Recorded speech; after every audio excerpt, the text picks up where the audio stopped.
Good morning, it's Sunday, and as I promised you, I was going to make Sagne Chine, which is the Calabrian Lasagne. I made those tiny meatballs that I showed you when you watched how to make the polpette berbicarese, and today I've decided I'm going to make this dish. Now this is something you do once in a while or a special occasion, because you'll see it. It's a labor of love, especially to make those tiny meatballs. But right now I'm rolling out the dough. Okay, so this is the same dough that I've shown you how to knead, and it is with flour and water. So even our lasagna, the way my mom used to make it, didn't have any eggs at all. So the same dough, really nice and smooth.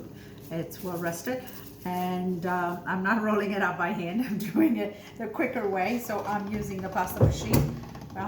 But if you don't have a pasta machine, you can just go ahead and roll it out with a rolling pin. But I just want to show you how easy it is. Even I know most of the lasagnas are not made with pasta dough, that it's just flour and water.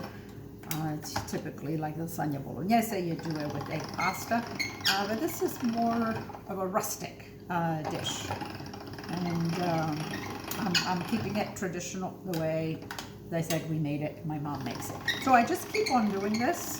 I run it twice in each roller, and we stop it at number 5. Again, you can't go thin as you would for typical pasta with egg.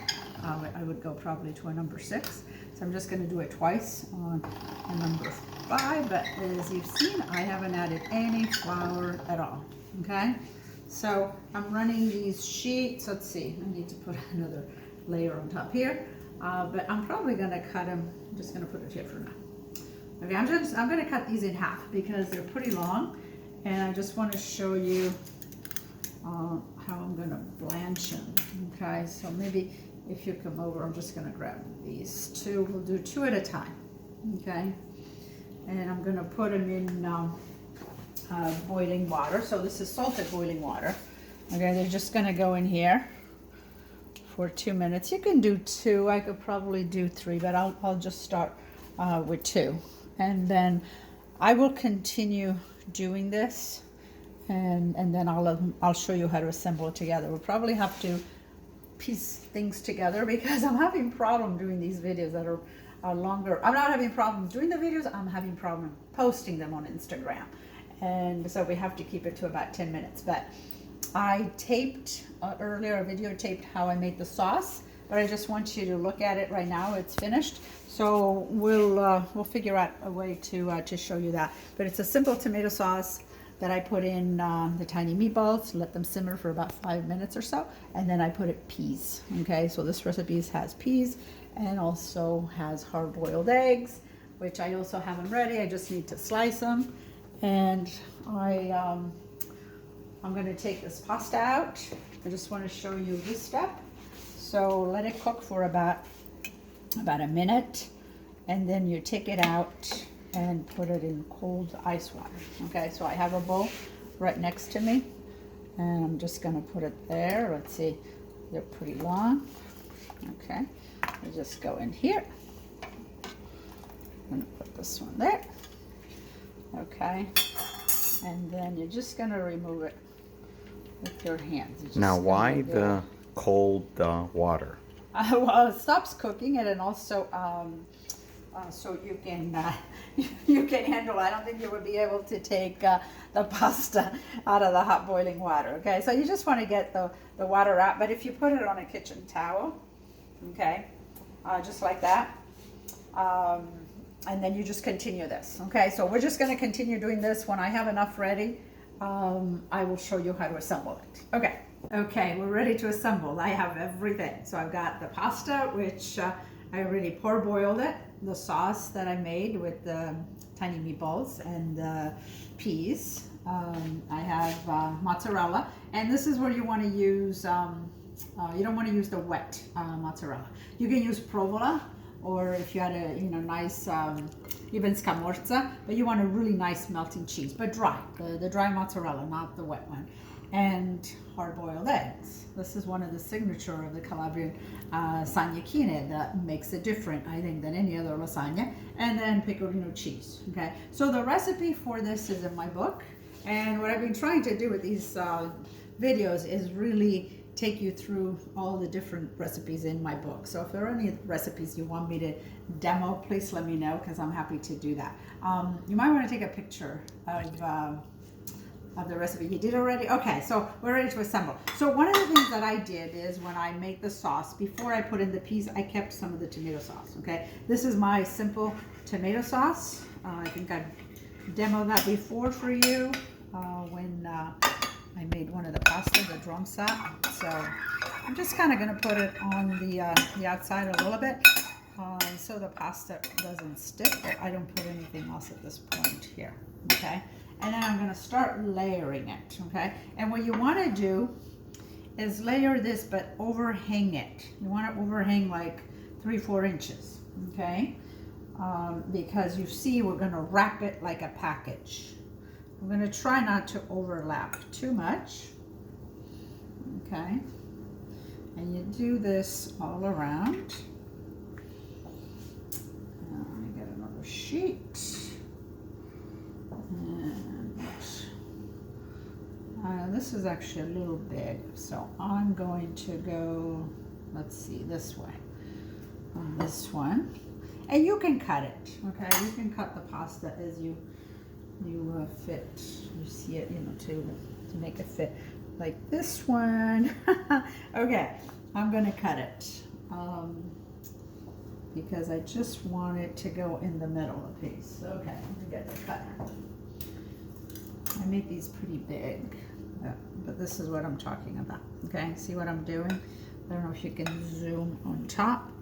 You don't want any gaps, but you also don't want to overlap too much. So I'm looking for another sheet to go here. Maybe I'll do a sort of like this. Okay, and then I'm gonna do one layer, because as I said, these videos will get too long otherwise, and then I can't post it. But a quarter of everything, because we're gonna go 4 layers, okay? So a quarter of the sauce with the tiny meatballs, it's like that, cover it, okay? A quarter of the eggs, okay? You can break them up if you want, or just kind of put them on top, like that. Okay, a quarter of the mozzarella. Looks Okay. delicious. Yeah, this ends up being, we would say, a bomb. It's pretty rich, and that's one of the reasons why, you know, it's not something that you make a lot, often, I would say.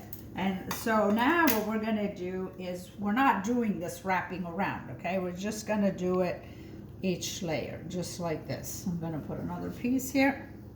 And this is a kind of an awkward pan that I picked.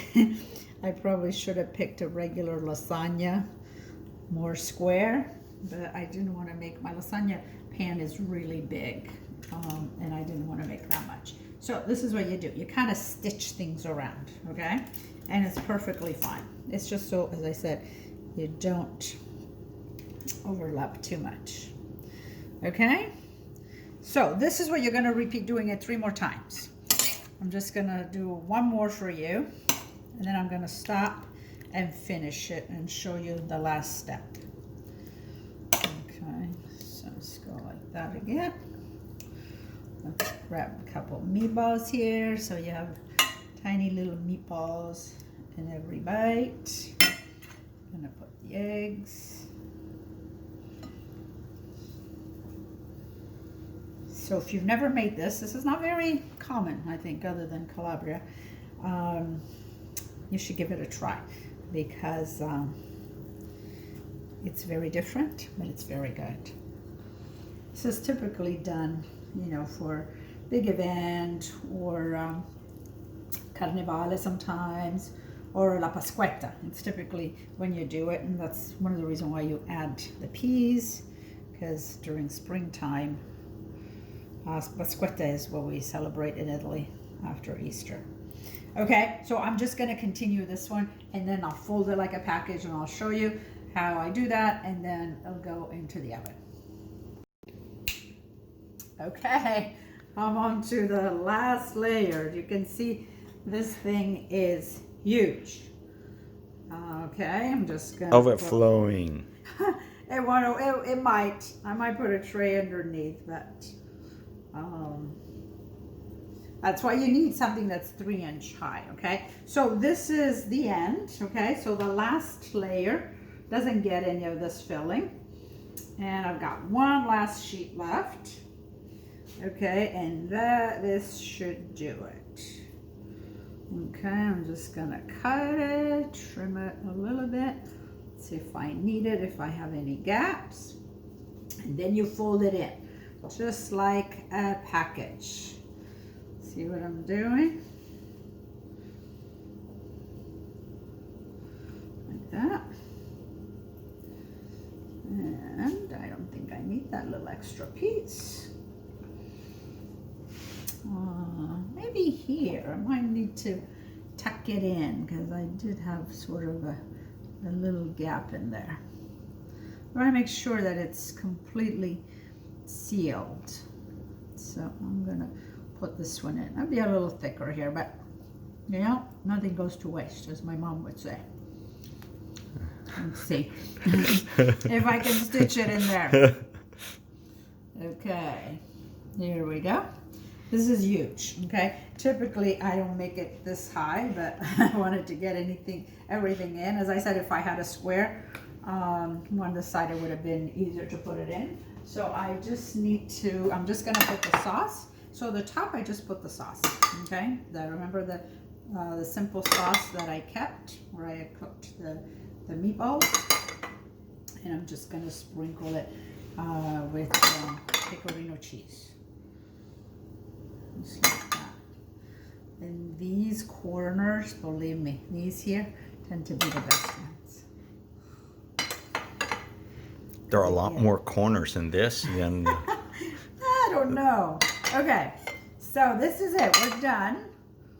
I am going to put this in the oven, and this will be our Sunday pranzo, late lunch. We're probably going to eat closer to...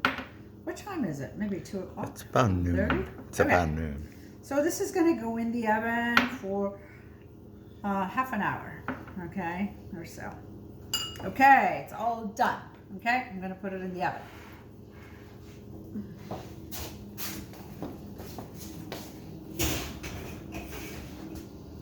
Okay, later. Okay, I'm ready to take it out. It's been 35 minutes. I baked it at 425. And I did put it on a tray because I was afraid that it might explode, but it didn't. Just a tiny bit, okay? But you might want to do that because as you can see, this is ended up being huge and really nice and puffy. Okay, so you can see what it looks like. Now I'm gonna let this sit probably almost half an hour. Okay, so I can slice it beautifully. But I also wanted to tell you that you can do this also with pasta. So it's very common in Calabria to do this with rigatoni or rigattoncini, where you do the same layering process. So if you don't want to make fresh pasta, lasagna, do it with pasta. And if you want to embellish it even more, a lot of people in Calabria will even put soppressata in between, or salsiccia. Okay, so that gets even richer. Anyway, so we're going to enjoy it for lunch today, and maybe I'll take a picture of what it looks like sliced. So here it is, after we enjoyed almost half of it, what it looks like if you take a cross section.